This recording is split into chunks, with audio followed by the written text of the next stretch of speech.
Olá pessoal, eu sou o André Argolo e você está no canal Arquitetura do Café. A gente tem falado bastante aqui no canal sobre a trajetória do café até São Paulo. Hoje eu quero falar um pouquinho sobre o território paulista. Queria que vocês entendessem de que São Paulo estamos falando, afinal de contas, né? O Brasil, quando foi descoberto, a primeira fisionomia do território brasileiro obedecia ao Tratado de Tordesilhas, né? E aqui são as capitanias hereditárias. São Paulo, talvez o embrião do que hoje é o estado de São Paulo, estaria ali na capitania de São Vicente, lá no sul do território, né? Já em 1573, nós tínhamos essa divisão, que o estado do Maranhão, ocupando boa parte do território da América Portuguesa, né? Já em 1709, 200 anos após a descoberta, veja esse território aqui em amarelo. Isso aqui representava a capitania de São Paulo no seu tamanho máximo, né? Você pega o território de São Paulo, representava o que era São Paulo, o que é São Paulo hoje, avançava pelo que se tornou o Mato Grosso, até parte da região amazônica, aqui Tocantins, Goiás, estado de Minas Gerais, o que é Minas Gerais, né? E o Paraná e parte de Santa Catarina, tudo isso aqui era São Paulo. Mas, obviamente, isso não prevaleceu. Pouco tempo depois, né, já em 1750, vejam aqui, São Paulo chega a ser incorporada pela capitania do Rio de Janeiro, né? Em 1817, depois da Revolução Pernambucana, São Paulo ainda permanece com essas fronteiras, né? Na época da independência, em 1822, né, surgem as províncias imperiais. São Paulo, então, engloba aí o que seria o território paulista de hoje, mais o Paraná e parte de Santa Catarina, para atingir apenas em 1853, vejam aqui, as divisas praticamente que, né, conhecemos hoje de São Paulo. Porque em 1853 o Paraná se desmembra de São Paulo e se torna a mais nova província do Império. O território paulista então assume os contornos que possui até os dias de hoje, com poucas diferenças localizadas, né? O Paraná, na ocasião, ele englobava parte, né, a parte oeste de Santa Catarina.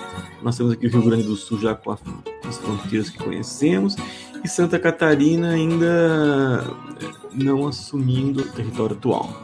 Bom, de 1853 em diante, São Paulo então vai ter essa cara que conhecemos para chegar no século XX.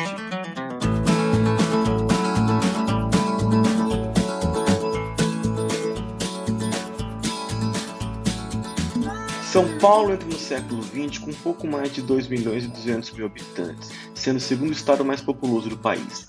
Minas Gerais era o primeiro, quando o Brasil tinha apenas pouco mais de 16.600.000 habitantes, conforme o recenseamento de 1900. O estado inicia a segunda década do século XXI com uma população superior a 45 milhões de habitantes, distribuídos por 645 municípios, sendo o estado mais populoso do Brasil, que chega agora aos 220 milhões de habitantes. E o que isso tem a ver com o café? Bom, quando a gente fala do café em São Paulo, nós estamos querendo dizer o que exatamente? Que São Paulo é essa, né? Qual o território? De que território estamos falando? Seria São Paulo do período em que o café entra no Brasil, né? O café chega ao Brasil em 1727. São Paulo tem o maior território brasileiro, né? São Paulo, que pega boa parte do que está no sul aqui, Paraná, Santa Catarina, parte de Minas, Goiás, Tocantins, Mato Grosso, chega até boa parte aí do norte, tudo isso era São Paulo. Foi o ano que o café entrou no Brasil, 1727.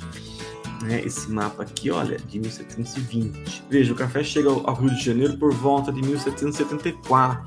Então ele entra em 1727 pelo norte, né? A partir da Guiana Francesa, né? de Cayena, ele chega no Pará em 1727 e vai chegar no Rio de Janeiro por volta de 1774.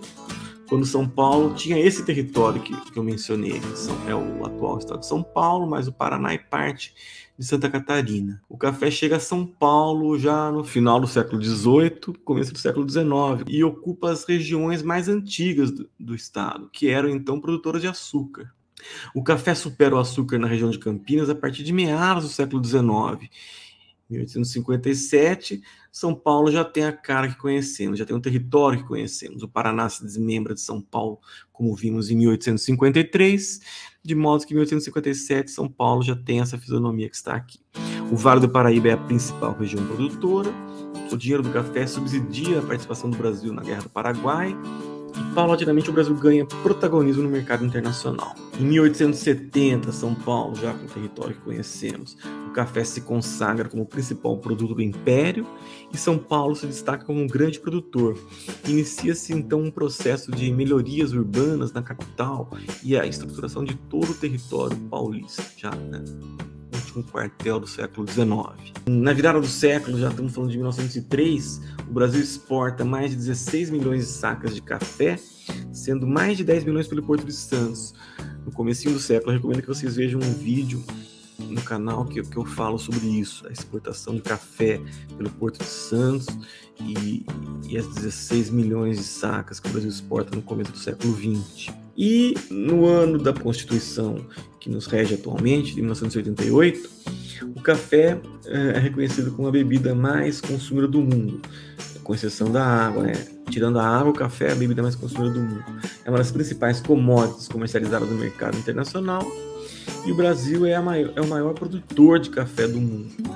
Foi por muito tempo no século XIX, século XX quase que inteiro, permanece sendo, e é o segundo maior mercado consumidor. Então o Brasil produz muito café e consome muito café. Era isso que eu queria falar para vocês, né, relacionando o território paulista com a presença do café no Brasil. Um abraço, até a próxima.